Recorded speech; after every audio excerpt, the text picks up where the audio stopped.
For years, Prince Harry carried only part of what Princess Diana had left him. He had the money placed in trust. He had several of her personal belongings. He had photographs, letters, jewelry, and memories that no palace could take away. But the complete inheritance remained divided. The other part of Diana's private estate was still locked inside the royal world Harry had been pushed away from. The homes where she raised him, the private family history surrounding her possessions, and the right to bring his own children into the life she had wanted both sons to share equally. King Charles III kept that door closed through years of arguments, silence, removed privileges, and carefully controlled meetings. Then, on July 10, 2026, the gates of Highgrove House opened. Harry entered with Meghan Markle, Prince Archie, and Princess Lilibet. They stepped into the home where Diana had lived, where Harry had played as a boy, and where the final missing part of her estate had remained beyond his reach. Charles had denied him that inheritance for years. Now, Harry was finally taking it back. The day Harry returned for Diana's estate, a car passed quietly through the gates of the country estate in Gloucestershire. There was no public ceremony and no royal announcement explaining what happened behind the walls. But the people inside the car made the meaning impossible to ignore. Harry had returned. His wife sat beside him. Their 2 children traveled with them. Waiting inside was the father Harry had barely seen during years of separation. The reunion lasted around 1 hour, but its importance came from the estate Harry entered. Highgrove was the home Charles had shared with Diana after their marriage. It was where William and Harry spent important parts of their childhood. It was where Diana tried to create a family life away from the cold formality of London. After the death of Queen Elizabeth II in September 2022, the legal structure surrounding the house changed. Charles became king. Prince William became Duke of Cornwall. The duchy estate attached to the heir passed to the older brother.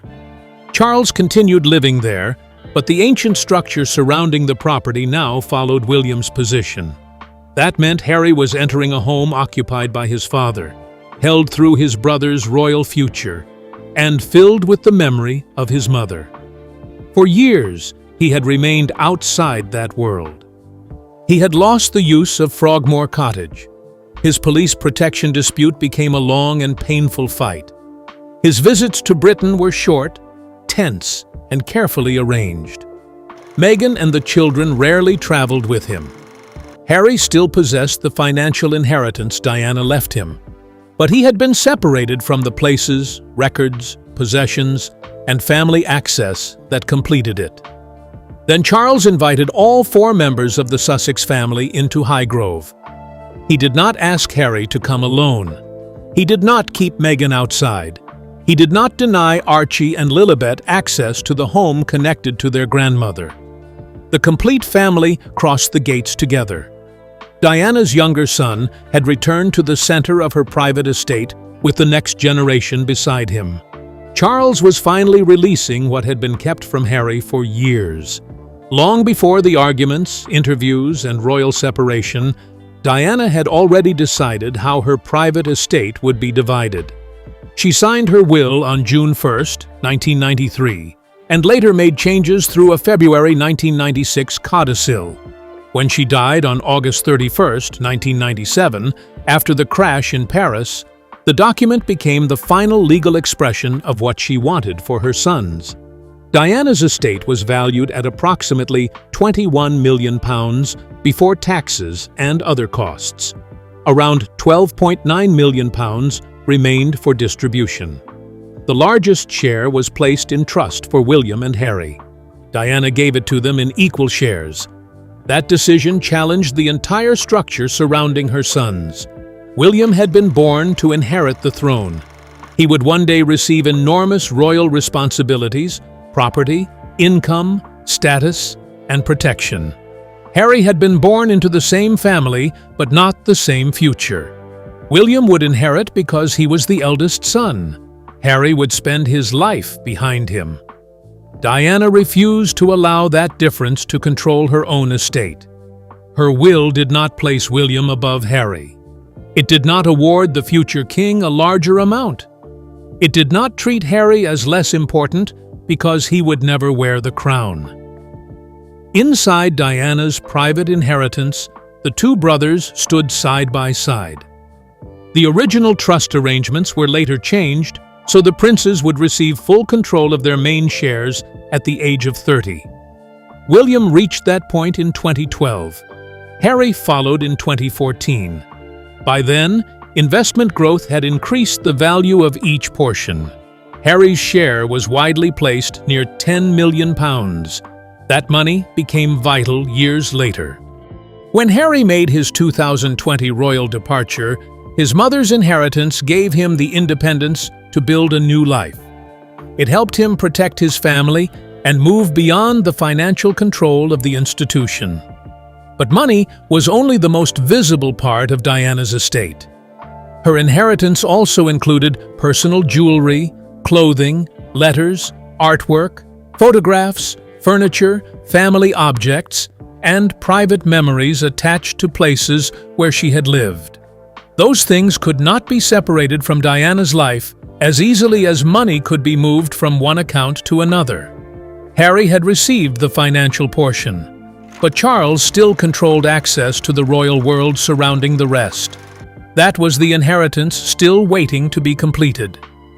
After Diana's death, her belongings became more than valuable objects.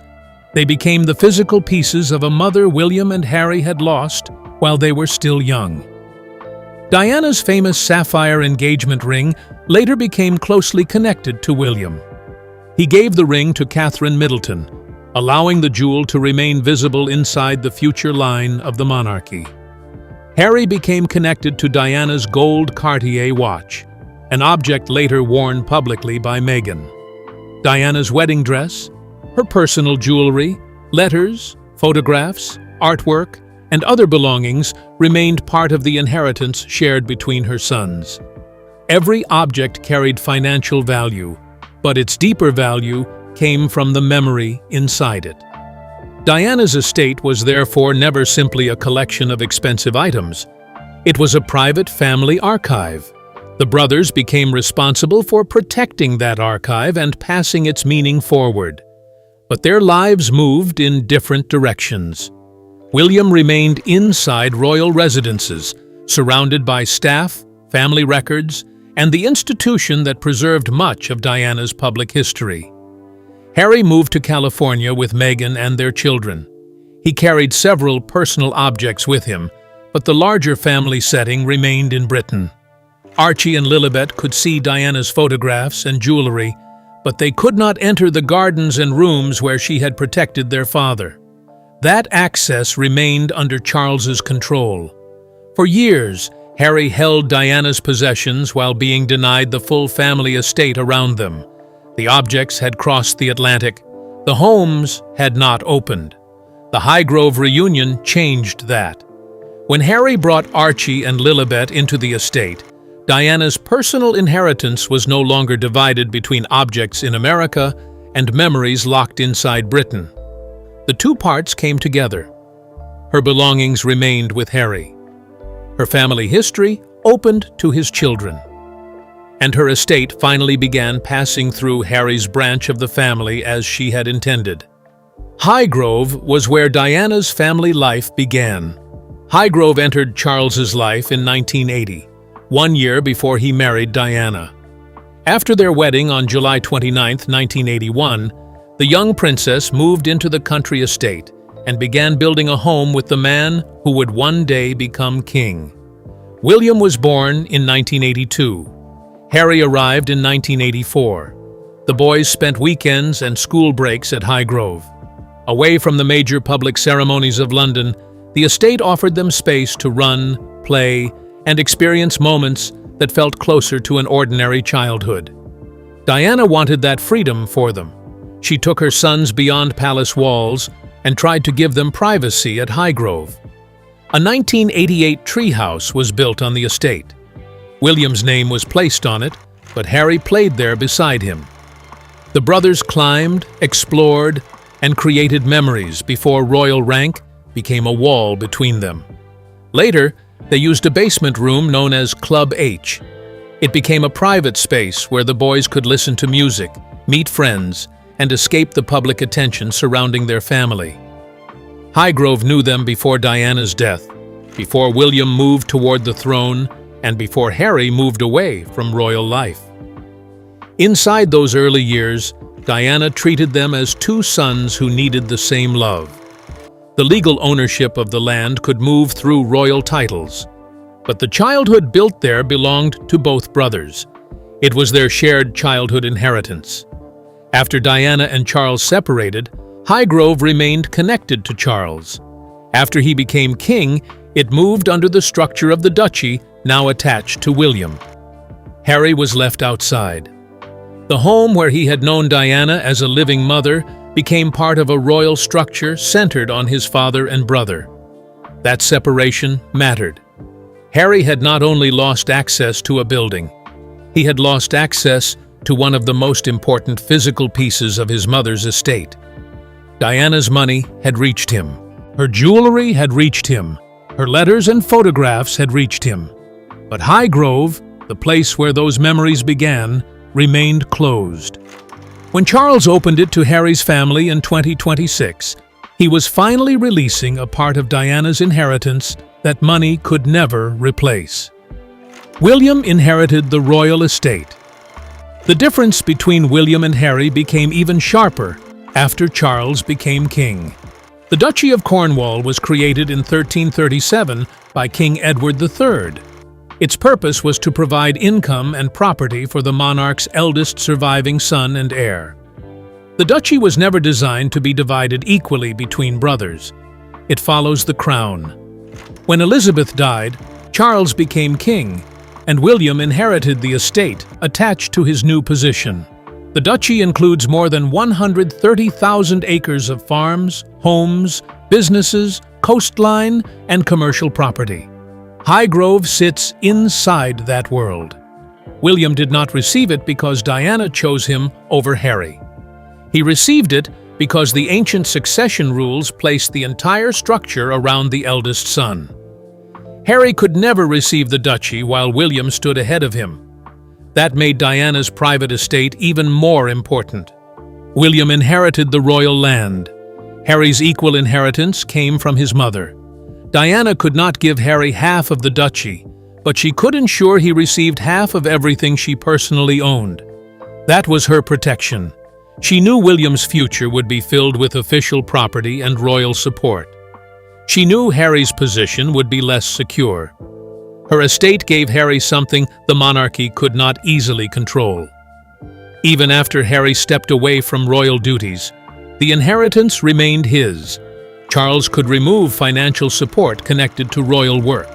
He could take back access to a royal residence. He could refuse to change security arrangements. But he could not take Diana's private estate from Harry. The Highgrove meeting placed those two inheritances beside each other. William held the ancient royal estate. Harry carried Diana's equal private estate. Charles was standing between them. For years, he had allowed William's royal inheritance to surround the family while Harry's branch remained outside. In 2026, Charles finally opened the estate to Harry, Meghan, Archie, and Lilibet. The younger son was no longer being treated as though William's inheritance had erased his own. Diana's estate was returning to the family home through Harry. Charles closed the royal doors. The separation became clear after the Sussexes stepped away from royal duties. Harry and Meghan moved first to Canada and later to the United States. They began creating a life outside the royal institution, but leaving royal work came with consequences. Their security arrangements changed, their official royal funding changed, their relationship with the palace became increasingly hostile. Eventually, they were asked to leave the British home they had used near Windsor Castle. The removal carried emotional weight. Harry was still Diana's son. He was still the king's child. His own children still belonged to the royal family. Yet he no longer had a permanent home available to him inside the country where he had been born. Each visit required security and accommodation planning. Meetings with Charles remained brief, while William remained distant. Diana's inheritance gave Harry financial independence, but Charles's decisions created closed royal doors around him. Harry could own his mother's jewelry and letters, while his children remained strangers to her homes. He could inherit millions and still be treated like a visitor inside his family. That was the contradiction at the center of the conflict. On paper, Harry was Diana's equal heir. Inside the royal world, he was increasingly treated as though he no longer belonged. Charles had the power to change that. He could not rewrite the duchy rules. He could not force William to reconcile. But he could decide whether Harry's family remained outside every royal home connected to Diana. For years, he did not fully open that door. Harry returned alone on several occasions. Meghan remained in California. Archie and Lilibet had little contact with their grandfather. Even after Charles's cancer diagnosis created urgency, the relationship moved slowly. Harry had inherited Diana's estate financially, but Charles kept denying him the complete family access that would allow the inheritance to pass naturally to his children. Then, time began to run out. Harry asked for his family back. During a BBC interview in May 2025, Harry spoke openly about reconciliation with his family. He also spoke about the uncertainty surrounding his father's health. The words were emotional because Harry had already lost one parent suddenly. Diana had left her hotel in Paris on the night of August 30th, 1997, and never returned to her sons. Harry was only 12. The loss shaped everything that followed. He walked behind her coffin in front of millions of people. He grew up watching the world mourn a woman he had known privately as Mummy. Now Charles was older and facing serious health concerns.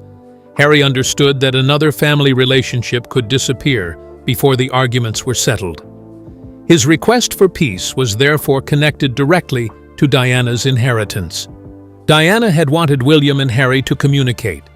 She tried to teach them to speak honestly and understand each other beyond their royal roles. That was Diana's final wish for her sons. Her estate placed them together legally, but the family had become divided emotionally. Harry's request was an attempt to reopen that final part. He wanted his children to know their grandfather. He wanted them to have a connection to Britain. He wanted Diana's private legacy to reach them through more than photographs and objects. Charles could continue protecting the institution from further conflict, or he could protect what remained of the family Diana created. For more than a year after Harry's public request, the answer remained uncertain. Then the location of the 2026 reunion revealed Charles's decision. He did not meet Harry inside a cold office. He brought him to Highgrove. He allowed Meghan to enter. He received Archie and Lilibet. The people who carried Harry's side of Diana's estate were finally welcomed into the house where that estate's emotional and family history had begun. Harry asked for reconciliation. Charles answered by opening the inheritance. Archie and Lilibet received Diana's legacy. The arrival of the children changed everything. Had Harry entered Highgrove alone, the meeting could have remained a private conversation between a father and son. But Archie and Lilibet crossed the gates with him. That made the visit about inheritance passing into a next generation. The children never met Diana. They know her through Harry's memories, family photographs, recordings, jewelry, and the influence she continues to have on their parents. Harry has spoken about seeing Diana's qualities in his children, but until the Highgrove visit, they remained physically separated from the places where her family life unfolded. They had never entered the gardens and home where Diana watched their father grow or been received there by their grandfather. On July 10th, that separation ended. The children passed through the gates as Diana's grandchildren. They did not arrive as members of a working royal team. They arrived as family. Their presence completed the line created by Diana's will. Diana left her estate equally to William and Harry. William's share continued through the royal family surrounding Prince George, Princess Charlotte, and Prince Louis. Harry's share now continued visibly through his son and daughter. For years, only William's children had enjoyed a close connection to Britain's royal homes and the physical world associated with Diana. Harry's children had remained outside. Charles's invitation corrected that imbalance. He gave them access to the estate where their grandmother had once been a young mother. He allowed Harry to pass Diana's private legacy forward. This was the part of inheritance that could not happen through a bank transfer. It required access. It required recognition. It required Charles to open the home. Harry did not enter Highgrove only to remember Diana. He entered so her estate could continue through his equal family line. The inheritance had finally moved beyond him. It now belonged to the future of Diana's younger branch, the estate. Charles could no longer withhold. By 2026, the division surrounding Diana's estate had lasted for years. Harry had received the financial share. William remained surrounded by royal property. Harry possessed some of Diana's personal objects. William's family remained closest to the homes associated with her royal life. Harry carried Diana's memory across the Atlantic. Charles controlled whether Harry's children could enter the family world that memory came from. The Highgrove reunion brought every part together. The trust fund Diana protected allowed Harry to survive outside royal control. The private possessions she left preserved a physical connection to her. The letters and photographs kept her private voice alive. The newly opened home restored the missing place. The children restored the future. Charles could no longer treat Harry's inheritance as something limited to money released years earlier. Diana created an estate meant to support both sons and continue through their families. William's royal position did not cancel that. Harry's marriage did not cancel it. His departure from royal duties did not cancel it. His conflict with the palace did not cancel it. Diana's estate remained attached to him because she chose him as an equal heir. For years, Charles denied the full expression of that inheritance by keeping the family history and royal access beyond Harry's reach. Then Charles finally yielded. He welcomed the entire Sussex family into Highgrove. He allowed Diana's estate to exist inside the royal family through both sons, rather than only through William. The decision gave Harry control over the final withheld inheritance, the ability to connect his children directly to Diana's estate and carry her private legacy forward as an equal branch. The inheritance was no longer divided. Harry held the funds. He held the personal possessions. He held his mother's private archive. His children now held access to the home and family lines surrounding it. Charles had opened the estate, and Harry had finally inherited all of it. Prince Harry finally inherits Diana's estate. The final meaning of the reunion began with the document Diana signed in 1993. She knew her sons would inherit two very different futures. William would receive the crown's protection, the duchy, royal property, and a permanent position at the center of the institution. Harry would receive none of those things automatically. So Diana created her own protection for him. She divided her private estate equally, half for William, half for Harry. Her decision gave Harry financial independence, ownership of personal possessions, control over part of her private archive, and the right to carry her legacy into his own family. But Charles kept one final part from him. Harry was denied full access to the royal homes and family world where Diana's estate had been formed. The money had reached him. The place had not. The possessions had reached him. The family recognition had not. The memories belonged to him, but his children were kept outside the setting where those memories began. That changed when the gates opened. Harry crossed into Highgrove with Meghan and their children. He entered the home where Diana raised him.